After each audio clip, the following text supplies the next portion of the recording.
Bom dia! Mais um encontro, 14º encontro de estudo do livro Porque o Amor é Importante. Olha, tá até sujo aqui que eu tava comendo. Que feio! Tudo bem com vocês? Terça passada nós não tivemos encontro.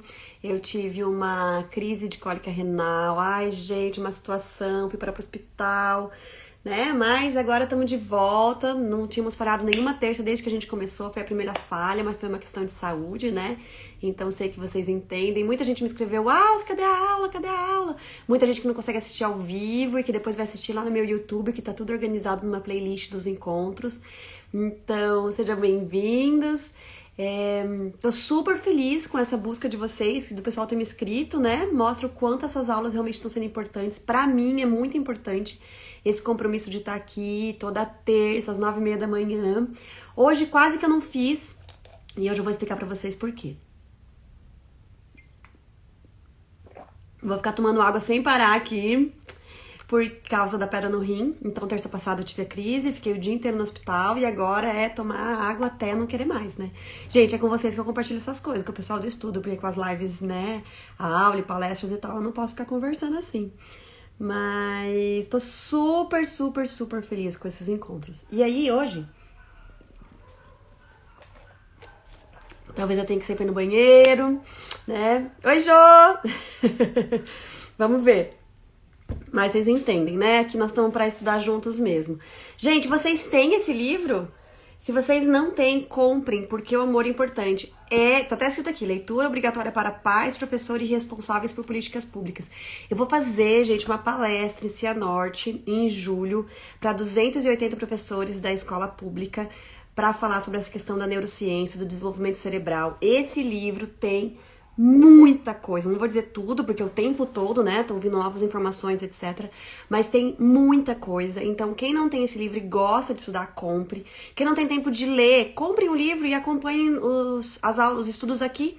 Coloca lá pra tocar no YouTube, vai fazendo alguma coisa manual, lavar louça, dirigir, né, vai fazendo suas atividades e acompanhem, porque ele explica tintim por tintim. Nós estamos num capítulo agora que é sobre o cortisol, que vai explicar como que o cortisol afeta o desenvolvimento das pessoas, e o que cortisol tem a ver com o relacionamento pais, mães e filhos, como que a gente constrói quem a gente é hoje. Então, assim, é um livro realmente muito profundo, muito técnico.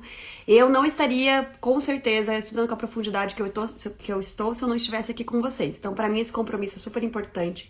Hoje, quase que eu não fiz o nosso encontro, porque à noite nós vamos ter o lançamento Oi, Bárbara! Que bom que você chegou. À noite nós vamos ter o lançamento do nosso próximo audiocurso. Então nós vamos ter uma palestra hoje à noite.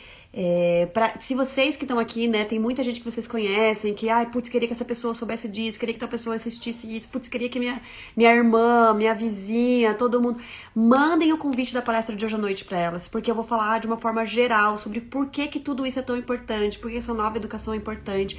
Tá lá no meu feed, é o desafio, ou tem um vídeo do lado, todos eles estão falando sobre essa palestra de hoje à noite. Tem um link na minha bio para se inscrever, vai ser pelo YouTube, que a gente vai passar todos os conteúdos, todos os materiais, tá? Então, hoje à noite, para quem vocês quiserem que comece a entrar nesse assunto da educação positiva, dessa educação mais consciente, baseada em neurociência, baseada em ciência, busquem essas pessoas e convidem elas para vir hoje à noite nessa palestra, tá? Vamos começar o estudo, que nós estamos aqui para estudar. Então, o último capítulo, o último encontro que a gente teve, a gente conversou sobre o cortisol. Nós estamos no capítulo do cortisol, que é o capítulo 4, esse aqui, ó, o cortisol corrosivo. E a gente tá na página 85 dessa edição do livro, né? É o encontro 14º, a gente já se encontrou 14 vezes aqui, gente. Tá muito legal. Os feedbacks que eu tenho recebido, tem gente que tá usando esse livro em trabalhos de faculdade depois que começou aqui. Tem uma mulher que escreveu pra mim, que ela é professora, e ela tá usando esse livro agora, junto com as outras equipes de professores, pra fazer grupo de estudo pra escola. Gente, imagina que máximo, né? Nossa, eu tô super feliz com os impactos disso. Super feliz mesmo. Então vamos lá. Nós paramos no último parágrafo dessa página 85. Eu vou lendo, como vocês sabem, e a gente vai comentando. Quem quiser comentar aqui, comente, escreva sobre o que ouviu aqui na leitura e a gente vai comentando junto. E se tiver mais informações de fora, né? Tá bom? Vamos lá. Essa visão moderna do temperamento focada na sensibilidade ou na força do bebê é um pouco diferente da compreensão psicanalítica clássica das crianças, cujo foco estava nos diferentes níveis de impulso sexual e agressivo da criança. Eu adoro esse livro porque ele explica em muitos momentos por que a teoria de Freud está ultrapassada, relacionada ao que a ciência descobre, tá? Então, não quer dizer que ela tá certa ou errada. Eu acho que tem muito a ver com ele descobriu até onde se conseguia na época muitas coisas e desenvolveu teorias para explicar situações. E hoje a ciência mostra que existem outras explicações científicas, né, de fatos que se pode ver, enxergar e comprovar que é um pouco diferente do que Freud trazia, explicando esses mesmos comportamentos. Então ela fala bastante em várias partes aqui do livro sobre isso e agora é uma delas. Muita gente fala, ai gente, mas não pode por causa do impulso sexual, não pode dormir junto por causa do impulso sexual, cama compartilhada por causa do impulso sexual, ou complexo de Édipo. Tudo isso eram explicações que Freud encontrou e construiu de uma forma muito inteligente para a época, muito para frente, muito, muito. Que agora a ciência mostra novos caminhos. E essa é a ideia. A ideia, gente, de uma fé raciocinada, de uma educação, uma atuação consciente no mundo, é a gente estar sempre analisando, pesquisando, descobrindo novas coisas e, se precisar, mudando de caminho. Porque a gente não quer pessoas obedientes, que simplesmente abaixam a cabeça porque algum dia alguém disse. A gente precisa pensar, e se novas coisas forem descobertas, ótimo. O que a ciência sabe até agora é o que a gente tá vendo aqui. Mas se novas coisas forem descobertas, ótimo, vamos para essas novas coisas. Né? Essa é a proposta de uma educação consciente, né? Na teoria de Freud, acreditava-se que a força ou fraqueza desses impulsos as tornava mais ou menos propensas à neurose. Os primeiros psicanalistas tinham a tendência de focar em como cada criança passava pelos diferentes estágios do desenvolvimento inicial. Os problemas surgiam quando a criança se tornava fixada na fase oral ou anal. Embora essa abordagem reconheça a importância das experiências iniciais nos desfechos mais adiantes na vida, ela não reconhece adequadamente como os pais e outros cuidadores adultos podem afetar o desenvolvimento de seu bebê. Entendem que a teoria de Freud, nesse aspecto de ficou mais fixada na fase oral ou na fase anal, era como se fosse simplesmente da criança. E o que a neurociência está mostrando agora, o que a ciência está mostrando agora, é que muito disso, na verdade, é impactado pelo como os pais se relacionaram com as crianças nessas fases, que é responsabilidade dos pais. Somente depois da Segunda Guerra Mundial é que os psicoterapeutas mudaram sua ênfase nas interações reais entre as pessoas e começaram a se concentrar mais corajosamente nas ligações entre as experiências de uma parentalidade inicial rígida, imprevisível ou negligente e as dificuldades emocionais mais tarde na vida. Só depois da Segunda Guerra Mundial, gente, depois de Freud, é que as pessoas começaram a ter uma coragem maior de olhar para essas relações iniciais.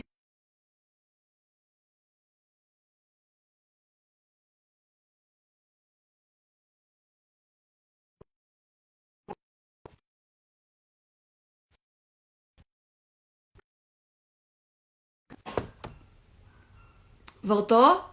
Voltou, né? A minha avó tinha me ligado. Deu?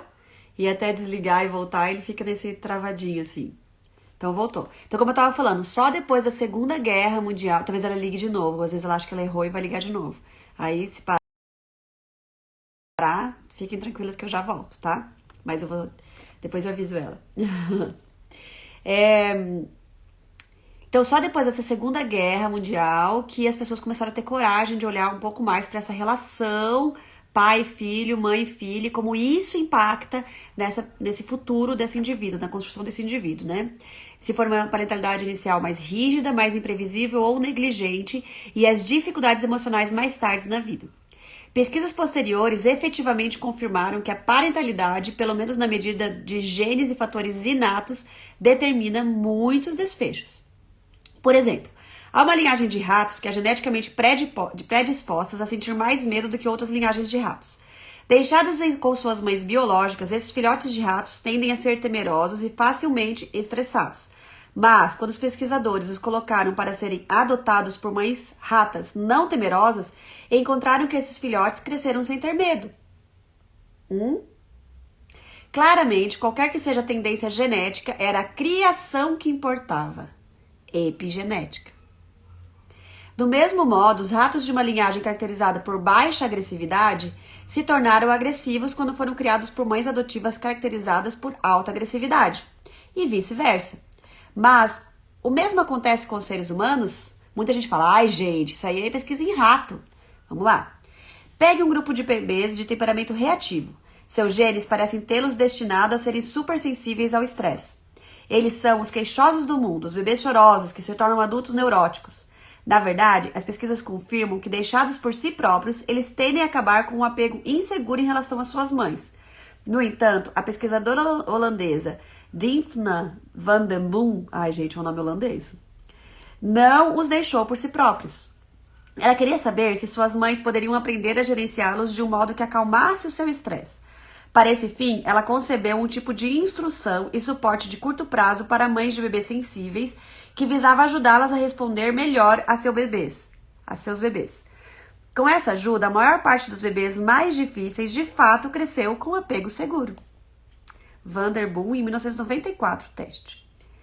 Esse tipo de trabalho indica fortemente que o temperamento não determina desfechos. Gente, o temperamento da criança e do bebê que nasce com ele não determina desfechos. A segurança emocional depende muito do tipo de cuidado que o bebê recebe e se os pais são capazes ou não de atender às desafiadoras necessidades mais exigentes de seus bebês. O temperamento não determina desfechos. A segurança emocional depende muito do tipo do cuidado que o bebê recebe e se os pais são capazes ou não de atender às necessidades. Desafiadoras necessidades mais exigentes de seus bebês. Como os pesquisadores que estudam o apego sempre apontaram, o apego emocional seguro é, em resumo, o produto de um relacionamento, não de um temperamento individual. O apego emocional seguro é resultado de relacionamentos e não de temperamentos individual. Olha que demais. Gente, eu tô de manga curta. Eu, super friorenta, estou de manga curta. Ai, Curitiba e suas surpresas. Que demais, né?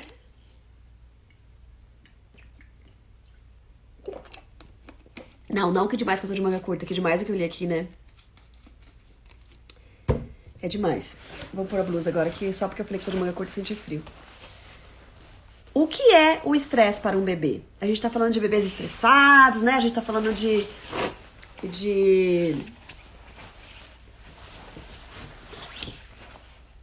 temperamentos mais reativos a estresse, mas o que é um bebê estressado? Vamos lá. A maior parte de nós tem uma ideia de que estresse vamos lá. A maior parte de nós tem ideia do que é estresse para um adulto. Talvez o estresse esteja associado a trabalhar longas horas, tentar fazer coisas demais ou estar sob pressão para alcançar um objetivo, ou também está associado às pressões da maternidade que exigem cuidados 24 horas por dia, sem tempo para dormir nem descansar, ou a luta para sobreviver em condições de pobreza e violência. O que essas ideias de estresse têm em comum é que o estresse está relacionado com sentir-se oprimido, com falta de recursos suficientes para atender às exigências que a vida coloca sobre você, ou tentar sobreviver em situações específicas sem apoio suficiente de outras pessoas. Essa é a versão adulta do estresse. Mas o que isso significa na primeira infância? Para os bebês, o estresse provavelmente tem muito mais a ver com a sobrevivência física pura. Os recursos dos bebês são tão limitados que eles não são capazes de manterem-se vivos. Por isso, é muito estressante para eles se a mãe não está lá. Ou não responde rapidamente, fornecendo leite, o calor ou a sensação de segurança de que necessitam. Quando essas necessidades não são atendidas pelos outros, o bebê pode tornar-se mais consciente de uma sensação de impotência e desamparo. Quando essas necessidades não são atendidas, os bebês podem tornar-se mais conscientes, ou seja, a gente pode criar sinapses de crenças, de consciência, de verdades, de o que eu sei da vida é de uma sensação de impotência e de desamparo. Quantos de nós sentem que estão sozinhos no mundo, que não tem com quem contar, de que não tem força suficiente, de uma autoestima baixa, de que não é capaz, de que, ai, não adianta eu tentar, tudo que eu faço não dá certo, ai, porque minha vida, ai, porque não tem alguém que me ajude, ai, porque não sei o que, não sei o que. O estresse para o bebê pode até mesmo ter a qualidade de um trauma. Sem a ajuda dos pais, ele poderia efetivamente morrer. Em recém-nascidos, a resposta ao estresse pode ser produzida pelo perigo físico, como um parto por fórceps ou circuncisão, confirmando sua utilidade como um modo de atender a ameaças súbitas à integridade corporal e à necessidade de sobrevivência. O fato de o bebê chorar por dor mental quando está sofrendo presumivelmente também tem uma função importante.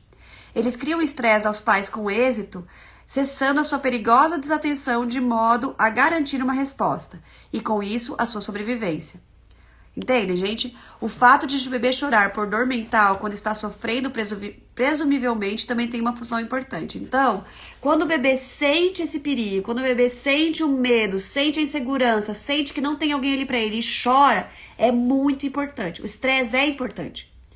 Mas a gente precisa cuidar do nível desse estresse. A gente atende a esse choro, né? Porque o que faz ele sobreviver é isso. Se o bebê não chorasse, gente, ele ia morrer.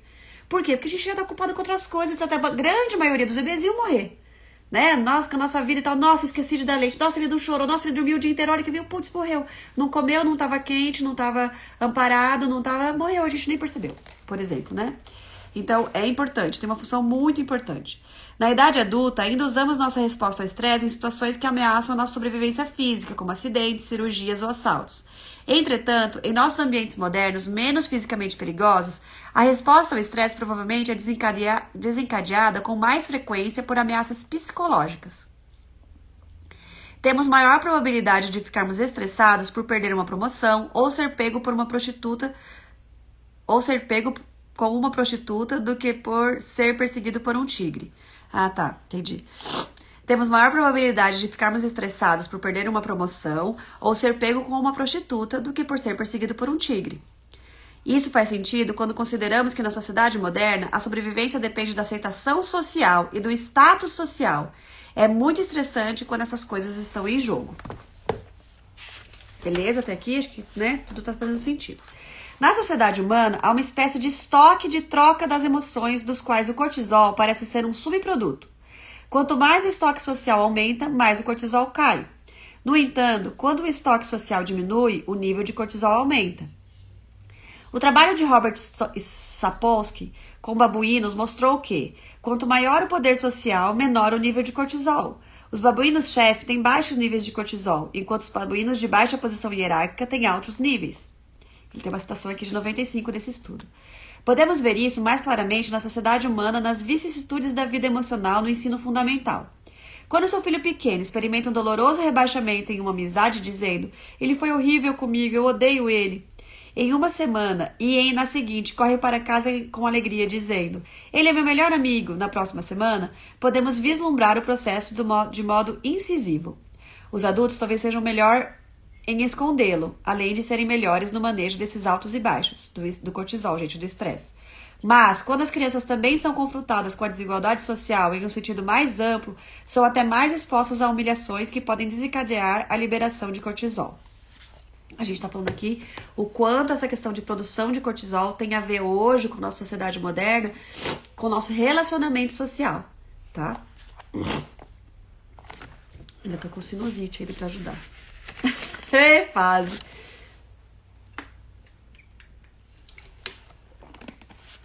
Vamos lá, gente. Vocês vão ter que ter paciência comigo. Eu preciso tomar 2 litros por dia. E eu nunca tomava água, então... Tô aqui com a água gritando aqui do meu... Estresse perigoso. O estresse que vem e vai é uma condição da vida. Isso aí que eu vou ler é importante, gente. Porque assim, ó... Tudo que eu tô lendo é importante, mas... A gente fala assim... Ai, gente, não vai deixar o bebê chorar? Ou então, tem que deixar o bebê chorar. Ele precisa aprender a lidar com o choro dele. A criança tem que chorar, tem que aprender a lidar né? Ele precisa aprender que não vai ter tudo do jeito dele, ele precisa aprender, a gente tem muito essas crenças, ainda mais a ideia, deixa chorar que fortalece pulmão. Pulmão não é músculo, tá? Pulmão não vai fortalecer chorando.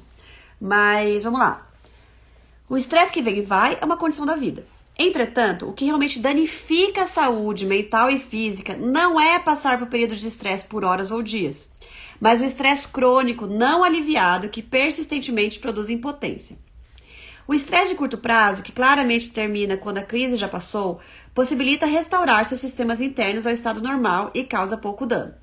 Na verdade, as pessoas costumam achar que um pouco de estresse é estimulante, mas quando você precisa passar por meses ou anos se preocupando com pensão ou com as festas barulhentas do vizinho, não conseguindo o trabalho que quer ou o parceiro que deseja, a ansiedade e a impotência de não poder fazer alguma coisa em relação a isso podem minar a sua saúde. Em grande medida, o estresse é produzido pelo que é imprevisível ou incontrolável. É muito estressante não poder evitar um desfecho negativo e não poder obter algo que você precisa.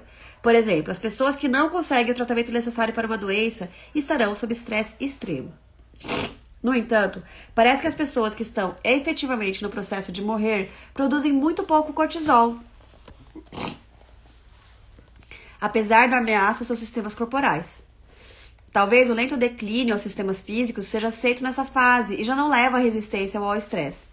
Mas situações que são imprevisíveis, que o pegam de surpresa, às quais você quer resistir, mas tem pouco poder de mudar, são as características que definem o estresse.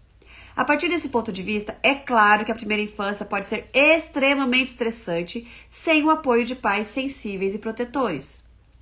Muitas fontes de estresse podem ser manejadas se houver recursos para atender ao desafio. Se você é rico e tem acesso a uma equipe de advogados e assessores, você pode lidar melhor com uma fraude nas pensões do que aqueles que não têm poupança e que têm pouca escolaridade. O mesmo vale para recursos internos. Opa! Simplesmente caiu aqui meu tripé. O que está acontecendo, galera? Paciência aí, povo.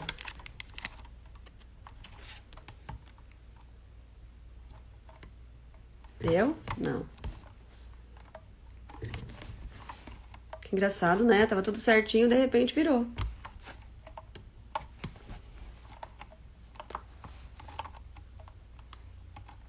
Vou segurar o celular na mão. Aê, deu. Só a Bárbara foi aqui, né, Bárbara? Vamos lá.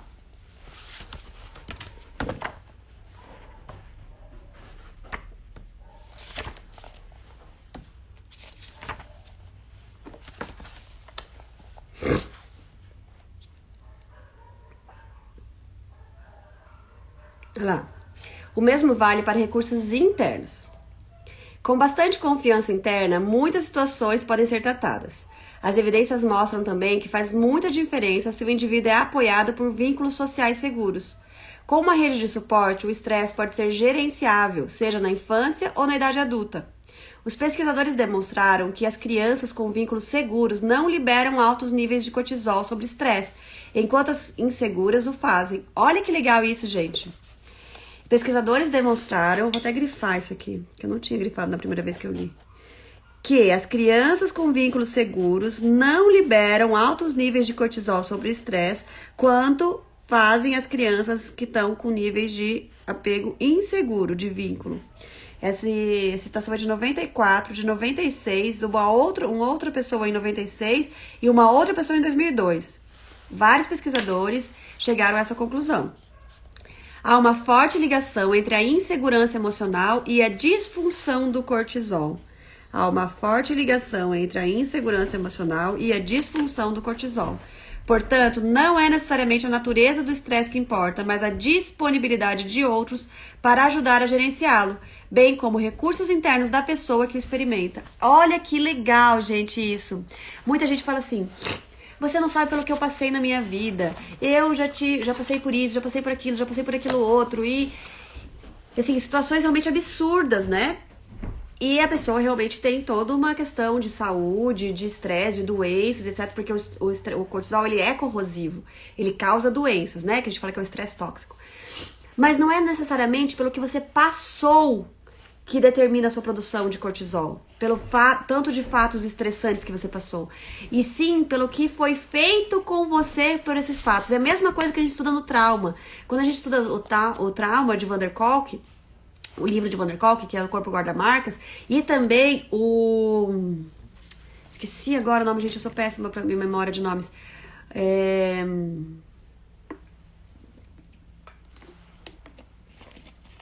Gabor Maté, que é hoje o psiquiatra mais famoso sobre traumas que tem, ele fala que não interessa o que acontece com você, e sim o que é feito com o que acontece com você, ou seja, as pessoas que estão ao redor e que podem te apoiar nesse processo, esse vínculo seguro, essas relações seguras que podem te apoiar nesse processo e que, de certa forma, desde pequenininho, criou maneiras diferentes do seu organismo lidar com o estresse, lidar com essa produção. Então, se desde pequenininho eu fui acolhido, eu tive esse autorregulador externo, né? Porque a gente não tem autorregulação quando a gente é pequenininho. A pessoa que estava do meu lado, o adulto, ajudava que o meu sistema simpático, que era despertado, ajudava o meu sistema parasimpático voltar a funcionar, para acalmar isso. Eu vou criando ferramentas internas para lidar com essa produção de cortisol, essas crenças, né? De que eu sou capaz, de que o mundo é seguro, etc. Tudo isso vai fazendo com que eu acabe tendo habilidades internas de lidar com isso.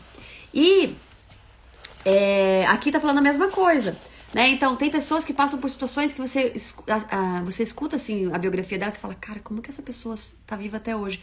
Só que você vai ver, muitas vezes, a mesma história de vida, e essa pessoa teve pessoas ali ao redor que estavam ali pra ela o tempo todo, sem julgamento, ajudando ela desde bebezinho, etc. Tá? E tem pessoas que você vai olhar pra infância, vai olhar pra vida e você pensa, cara, essa pessoa nunca teve nenhum fato tão grande assim. E olha como ela é. Não interessa o tamanho do fato no nosso julgamento social. O que interessa é como a gente foi aprendendo a lidar com o estresse, como o nosso organismo foi aprendendo a lidar com esse estresse, nesse sentido de apego seguro, de vínculo, de ter pessoas ao nosso redor, de ter esses vínculos seguros ao nosso redor, que faz com que a gente consiga lidar com essa produção de cortisol. Muito legal isso, né? Muito legal. E aí a gente julga, né? Ah, você não passou por nada e fica aí reclamando e desenvolveu doenças e isso e aquilo. Não, gente. Não tem como a gente julgar. Esses recursos internos nem sempre são óbvios. Os pesquisadores esperavam encontrar que as crianças com temperamentos temerosos e um pouco tímidas teriam altos níveis de cortisol sob estresse, mas acabou que não é isso que acontece. Elas, na verdade, tinham níveis normais de cortisol sob estresse, a menos que também tivessem apego inseguro em relação aos seus pais. Olha que legal, não tem a ver com o temperamento, tem a ver com a relação com os pais. Olha que legal. No entanto, as crianças que aparentemente eram tranquilas e controladas tinham altos níveis de cortisol sob estresse, porque também acabavam tendo apego inseguro. Era o apego inseguro o que importava, não o estilo de personalidade ou persona, que nem sempre é um guia confiável dos recursos emocionais internos. Aqui tem duas citações também, de 96 e de 2005. Até 1 ano de idade, as crianças que estão em relações seguras, até 1 ano de idade, gente. Nossa, o que é uma relação segura com 1 ano de idade?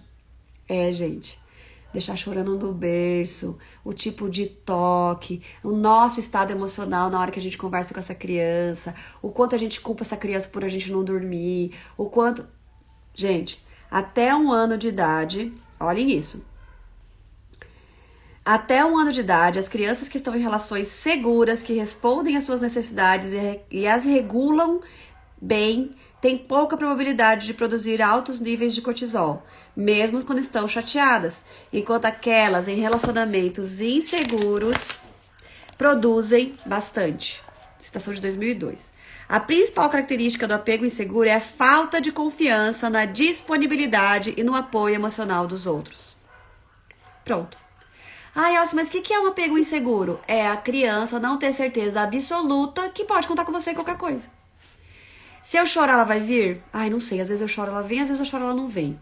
Às vezes eu choro, ela me acolhe. Às vezes eu choro, ela briga comigo. Então é o quê? Um apego inseguro. E aí tem vários tipos, né, de apego inseguro. Mas é isso, tá? É a gente pensar nessa questão. A principal característica do apego inseguro é a falta de confiança na disponibilidade. Minha mãe estará disponível para mim? Ela é disponível para mim? Ela me dá apoio emocional?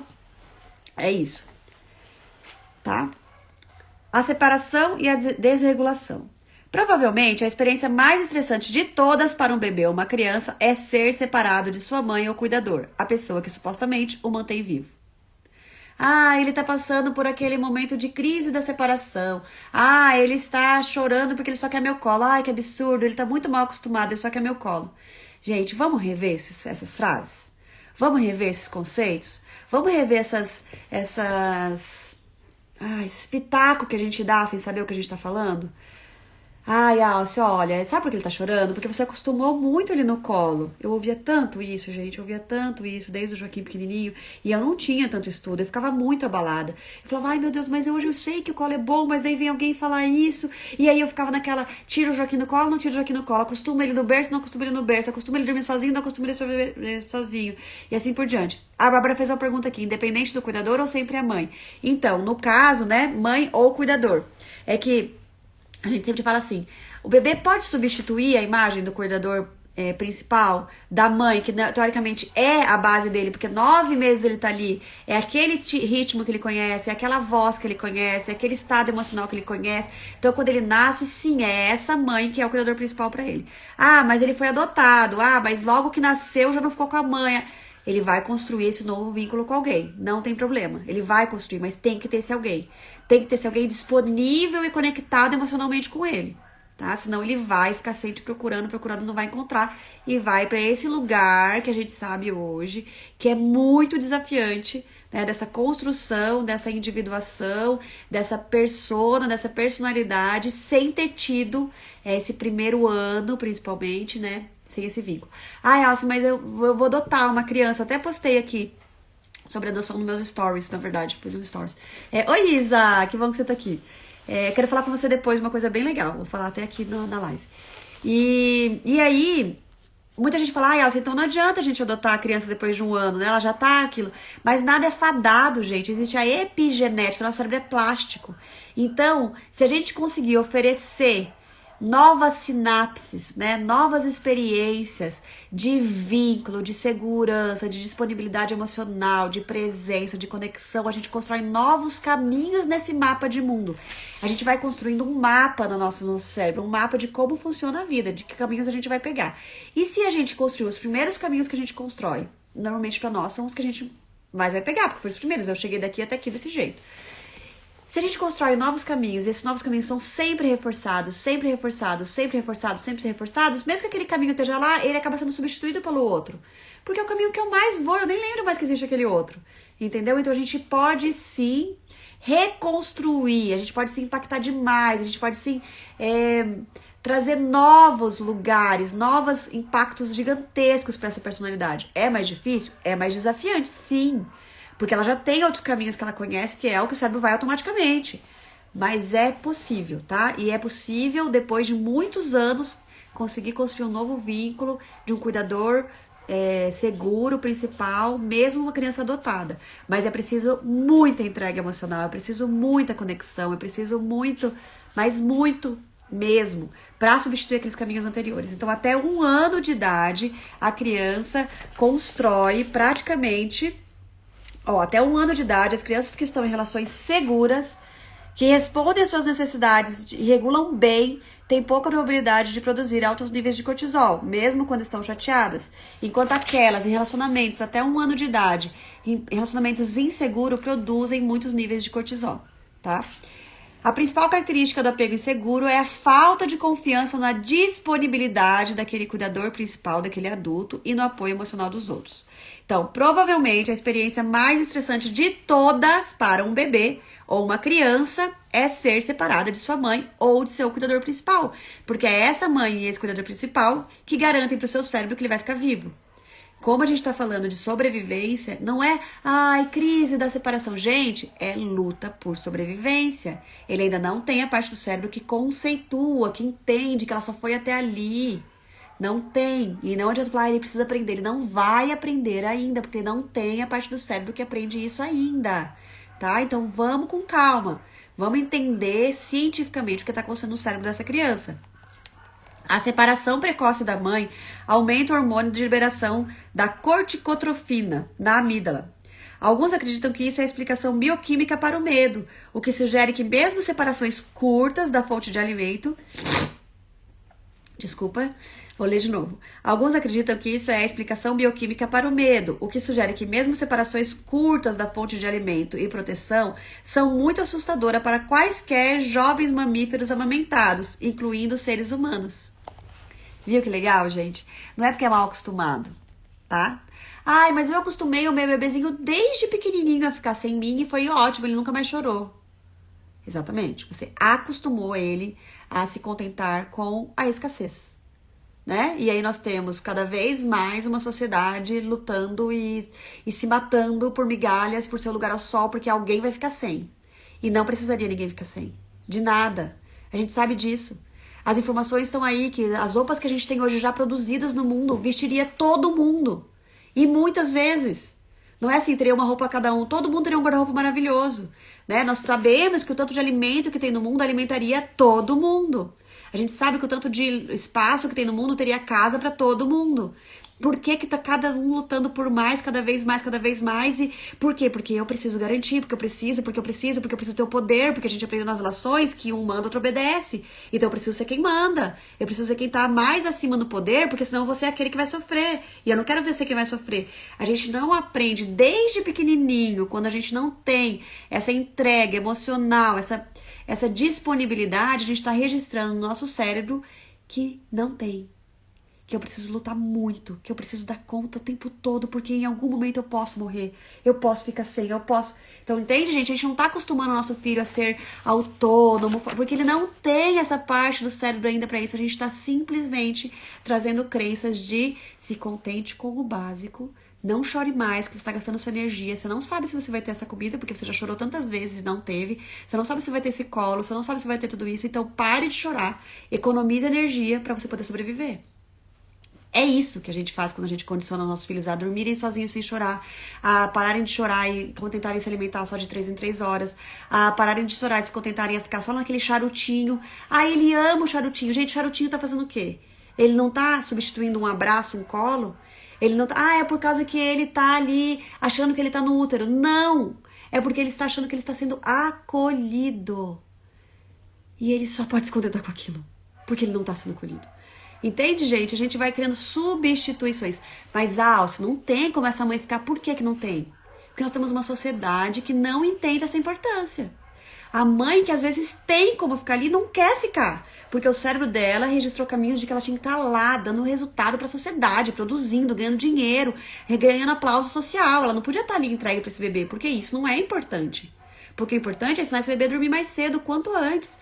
Porque o importante é ensinar esse bebê a ser autônomo quanto antes, a ser independente o quanto antes. E não existe pular etapas. O cérebro não está pronto. O que a gente está produzindo é alimentando essa sociedade patriarcal, nesse sentido de um manda e outro obedece.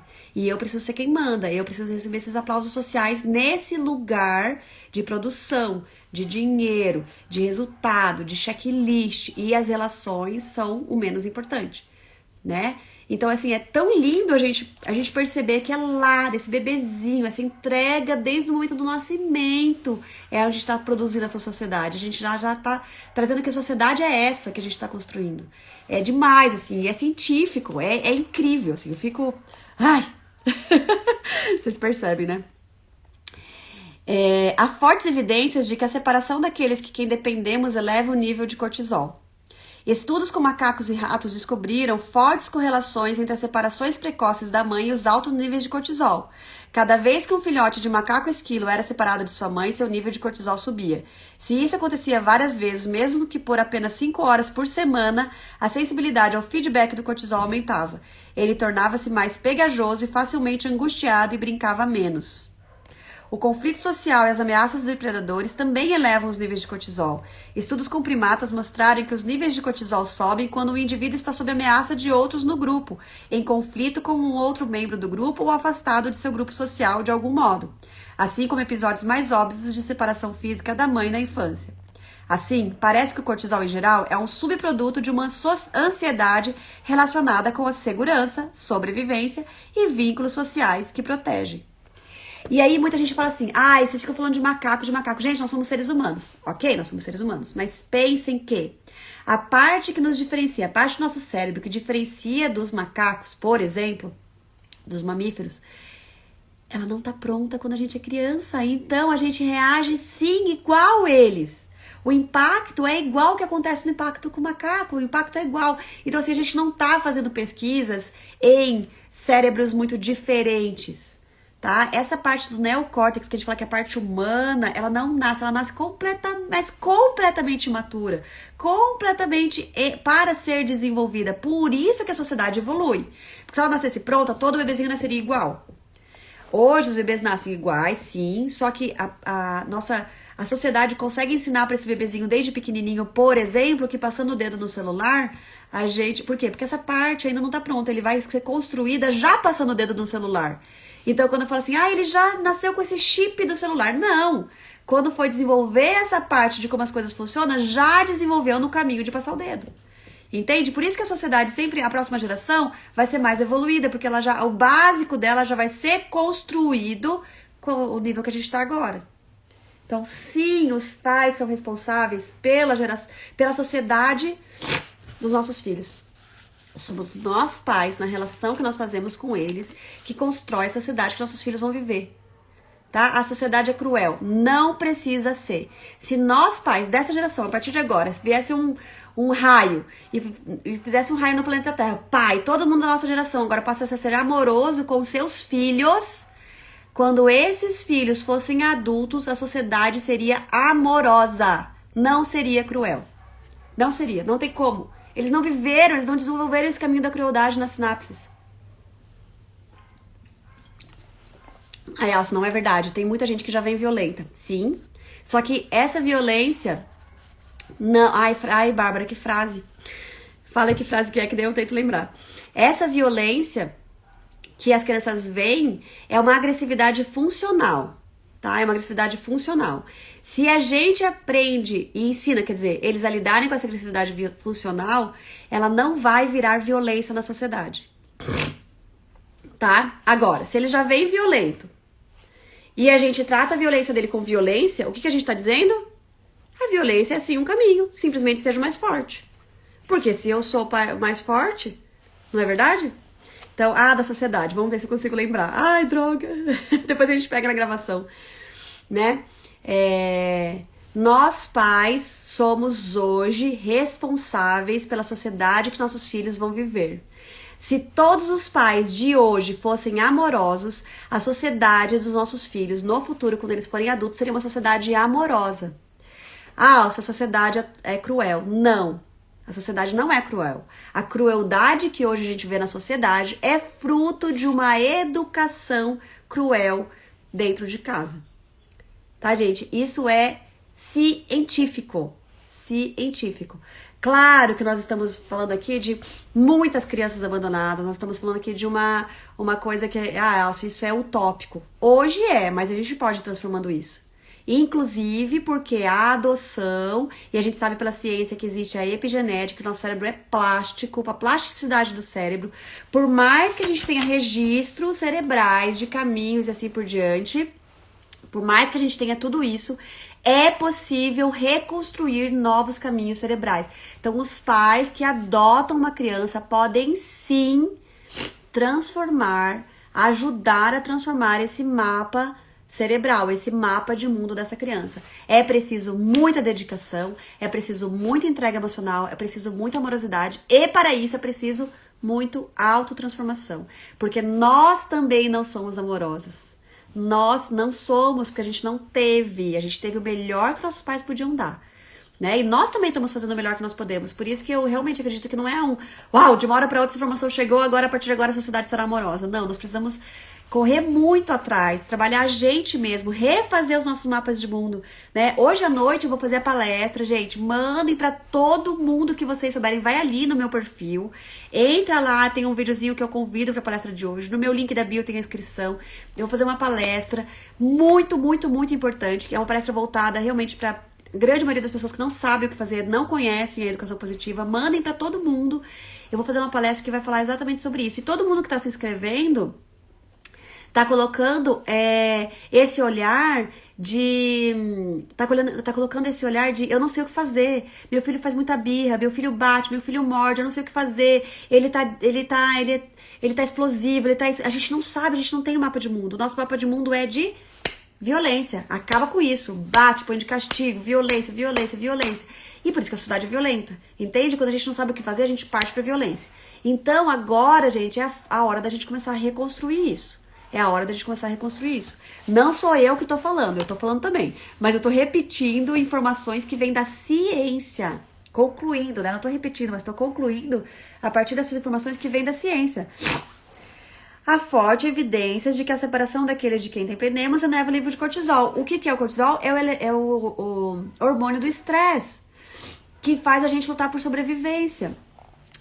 Então, gente, a Deisa colocou aqui, por isso que os estudos de Pickler são tão importantes. Sim, Pickler traz estudos maravilhosos sobre isso também, e bem antes do que a ciência está trazendo. Então, a ciência está confirmando muitos desses estudos, né? Assim como o Bowlby, ele também traz, antes dessa ciência hoje, de tomografia, de olhar para o cérebro, de entender como é que sai daqui, vai para lá, não sei o quê. Então, o Bowlby, quando traz a teoria do apego, ele traz uma teoria, e a ciência vem aqui e mostra, nossa, é exatamente isso mesmo. Olha lá o hormônio acontecendo isso, olha aqui, despertando essa parte do hipotálamo, disso, daquilo. Então é muito legal, a gente vai vendo assim, ó, esse aqui tá confirmando, vamos continuar. Ou esse aqui contradiz, vamos ver aqui qual caminho que realmente faz mais sentido. Falando de ciência, a gente tá falando de ciência, tá? A gente não tá falando de achismo. Vamos lá. Um trabalho recente ligou mais diretamente esses achados aos seres humanos. Nas sociedades modernas, em que as mulheres potencialmente podem desfrutar de uma variedade de papéis, as crianças são cada vez mais frequentemente separadas de suas mães para possibilitar que elas saiam para trabalhar. Mas, ao longo de décadas, argumentou-se sobre o impacto que isso tem sobre seus filhos. Andrea Detlin, pesquisadora dos Estados Unidos, usou o cortisol como um modo de medir o efeito sobre a sua resposta ao estresse. Ela foi para uma creche em período integral para estudar crianças de 3 e 4 anos que eram separadas de suas figuras de apego durante o dia todo. O que ela encontrou confirmou os receios de algumas mães de que seus filhos, de fato, acham a experiência estressante. As crianças não necessariamente pareciam estressadas nem se comportavam como se estivessem estressadas. Mas a sua resposta ao estresse estava ativada e seus níveis de cortisol subiam conforme o dia avançava, especialmente se fossem crianças com má habilidade social. Nossa, Alcio, mas ele fica tão bem lá. Eu escuto muito isso. À tarde, seu nível de cortisol estava muito elevado. O nível de cortisol normalmente cai nesse período do dia em que crianças estão em casa com seus pais. Esses resultados já foram replicados com algumas evidências recentes, sugerindo que os níveis de cortisol de crianças pequenas em creches são mais afetados se elas forem atendidas por funcionários com um estilo de cuidado intrusivo e supercontrolador. Gente, olha que forte isso que a gente está lendo aqui, esses estudos. E aí, a gente tem muita gente que defende a ideia do feminismo, que eu acho o feminismo lindo, mas tem muita gente que defende a ideia entre uma linha certa, de que o certo é aumentar o número de creches de qualidade, de não sei o que, para as mães poderem voltar a trabalhar o quanto antes e tal. Esse tipo de informação, gente, que a ciência traz pra gente, é assim um virar de cabeça pra baixo. A gente sim precisa que as mulheres possam trabalhar, possam fazer mil coisas, possam não sei o quê. Mas a sociedade como um todo precisa entender que esses primeiros anos das crianças, tudo bem, não vai ser com a mãe? Quem vai ser esse cuidador principal que vai dar esse apego seguro pra esse indivíduo? É política pública, né? Não é a gente ter uma creche com 2 cuidadores, 3 cuidadores para 50 crianças. Não é isso.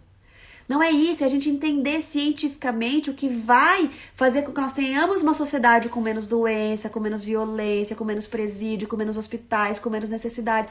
É investir nesses primeiros anos de vida onde esse cuidador único, esse cuidador principal, esse cuidador que vai dar esse apego seguro, possa realmente atender as necessidades da construção de um cérebro seguro, com baixo nível de produção de cortisol, né? E não simplesmente aumentar o número de creches para as mulheres poderem ir para o mercado de trabalho. Ai, Alcio, mas então agora eu não posso mais ir para o mercado de trabalho, eu preciso ficar com a criança. É isso que tá me dizendo? Mulher existe para cuidar de filho. Tá tendo um super conflito aí com essas falas, né? Não é um extremo ou outro, gente. A gente entendeu o impacto da ciência, é só isso. Precisa ser a mãe? Não, a gente sabe que pode ser o pai. Pode ser uma avó, mas como a gente constrói esse conceito de apego seguro? Como a gente entende esse conceito de apego seguro? Como a gente entende a importância desse estar conectado emocionalmente com essa criança, disponível emocionalmente para essa criança? É muito mais profundo, é muito mais complexo, é muito maior do que lutar pelo fato da mulher poder voltar para o mercado de trabalho quanto antes ou não. É muito maior do que isso, é muito maior do que meu filho ficar bem na creche ou não. Gente, é muito maior do que isso. É muito maior, tá? É muito maior. Então, muito importante a gente ir entendendo com profundidade quais são os impactos em tudo isso. No entanto, antes de passar para conclusões sobre o cuidado maternal, Detlin fez algumas perguntas sobre cuidados alternativos à criança. Ela encontrou que os altos níveis de estresse não eram inevitáveis. Olha lá. Em um segundo estudo, ela focou nas crianças que foram separadas o dia todo de suas figuras de apego, mas deixadas com babás. Detlin encontrou que o que realmente importava era a qualidade da prestação de cuidados e se havia alguém realmente prestando atenção na criança. Entende o que eu estava falando? As crianças que foram deixadas com babás que eram altamente responsivas à criança tinham níveis normais de cortisol. Além disso, um trabalho recente de Lisa Badanis confirmou esses achados. Seu trabalho em berçário encontrou que mesmo as crianças com apego seguro lutavam para gerenciar experiências estressantes quando seus pais não estavam disponíveis. No entanto, se tivessem um relacionamento seguro com uma figura parental alternativa, como cuidador principal da creche, este atuava como uma proteção contra o estresse de maneira muito semelhante à do relacionamento com um pai sensível. Então, mesmo que eu tenha uma figura de apego seguro em casa, quando eu estou na creche, se eu tenho uma outra figura que esteja responsiva às minhas necessidades, eu consigo manter tudo isso. Então, entende, gente? Não é ter creche ou não ter creche. Não é mãe voltar a trabalhar cedo em casa ou não voltar a trabalhar cedo em casa. É voltar a trabalhar cedo ou não voltar a trabalhar cedo. Não é deixar o dia inteiro ou não deixar o dia inteiro. Não é meio período ou não meio período. Gente, qual a qualidade das relações, da responsividade que essas crianças numa primeira infância têm numa sociedade. É isso. Como essa sociedade vai se organizar para isso é pensando. A gente precisa ter soluções e cada caso é um caso. A gente precisa ter soluções para todos os casos. Isso é política pública, além de responsabilidade parental, além de responsabilidade das professoras, dos professores, das escolas, das creches, do governo, etc. É muito legal a gente pensar nisso. Esses achados apoiam fortemente a importância da regulação emocional e a necessidade absoluta das crianças pequenas de ter alguém continuamente disponível que percebe seus sentimentos e pode ajudá-las a regulá-los. Seus achados sugerem que essa pessoa não necessariamente precisa ser a mãe ou o pai, a Bárbara, pelo menos aos 3 anos, desde que essa pessoa esteja sintonizada e emocionalmente disponível para a criança. Pelo menos aos 3 anos, ele ainda coloca aqui, que os estudos trouxeram isso, né? A gente fala que aos 3 anos, aí a partir de outros estudos também, chega a individualidade. Ele já se percebe separado definitivamente da sua mãe ou do seu cuidador principal. Então, ele já consegue substituir por outro cuidador. Mas até lá, importante que seja. Se não for ok, qual é o melhor eu posso fazer para isso? Né? E a criança o cérebro vai lutando para a sobrevivência, ele vai conseguir. Mas a gente precisa dar isso para ele, né? Onde eu parei?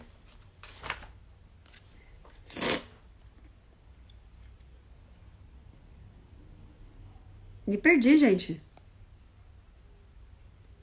Aqui. Vamos virar a página. Já vamos acabar, hein? No entanto, os estudos sugerem que é a falta dessa responsividade consistente e de proteção que seja a marca do estresse para uma criança dependente. Página 92. Obrigada, Bárbara. Os estudos sugerem que é a falta dessa responsividade consistente de proteção que seja a marca do estresse para uma criança dependente. Ah, eu criei meu filho independente desde pequenininho. Independente em que sentido? Porque o que a gente cria normalmente são pessoas cada vez mais dependentes de outras e dos outros para sentir-se bem.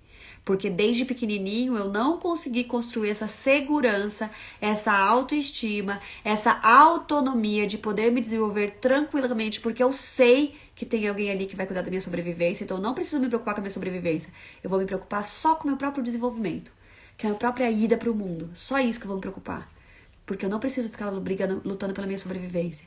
E aí, lá no futuro, eu sim sou uma pessoa independente, que nunca vai existir, gente. Nós somos sempre dependentes uns dos outros, tá? Sempre, nós somos interdependentes. Mas o quanto eu sou autônomo, e autonomia é diferente de independência, como diz a Isa aqui. Então, gente, essa luta por criar filhos independentes desde pequenininho, etc., não faz sentido cientificamente falando, tá? Não faz sentido cientificamente falando. Vamos parar por aqui, que já são 10h27. E aí eu queria falar pra vocês de novo. Por favor, vão ali no meu feed, peguem o convite da palestra de hoje à noite, mandem pra todo mundo que vocês conhecem, que ainda não estuda, que não conhece esse conteúdo. Nós vamos fazer uma palestra, uma aula hoje super profunda, super importante, com muitos dados, com muitas informações, para que a gente possa convidar cada vez mais pessoas para vir para esse mundo. Nós precisamos disseminar essas informações, nós precisamos trazer cada vez mais paz. Eu quero uma sociedade mais feliz para os meus filhos, eu quero muito estar dedicada a isso para os meus filhos, mas eu quero que todo mundo também possa estar fazendo isso com seus próprios filhos, para que a gente tenha uma sociedade melhor para eles, né? Para que a gente realmente ajude nessa evolução desse planeta. Uma coisa que eu queria falar com vocês aqui, até ao vivo, para todo mundo ver. Eu vou fazer uma palestra para 280 professores lá em Cianorte e nós vamos falar sobre essa questão cerebral. Então, o que eu queria te falar é que eu vou desenhar o cérebro para essa palestra, eu vou fazer esse desenho que eu tô prometendo. E aí, na sexta-feira, a gente tem um café, né, nós duas, e eu quero conversar com você. Tô pensando aí num projeto. Quem sabe a gente não faz um projeto legal para escolas e vamos juntas aí levar essas capacitações, né, para crianças pequenininhas e a gente conseguir alcançar cada vez mais também. Porque é isso, a gente precisa cercar todo mundo que tá em contato constante com as crianças, né? Somos nós nos transformando, os professores se transformando, os profissionais se transformando, todo mundo se transformando, e juntos a gente pode ir oferecendo, né? Você com todo o seu conhecimento da abordagem Pickler, eu com todo esse estudo da neurociência, e a gente vai juntas construindo e trazendo um olhar aí gostoso e apoiar nessa transformação. Gente, beijos, mandem pra todo mundo, por favor, de verdade. Mandem clicar lá no link na minha bio, mandem o convite da palestra de hoje à noite. Vamos alcançar cada vez mais e mais famílias, tá bom? A gente conversa melhor no café, Isa, tô bem empolgada também. Beijo, até mais!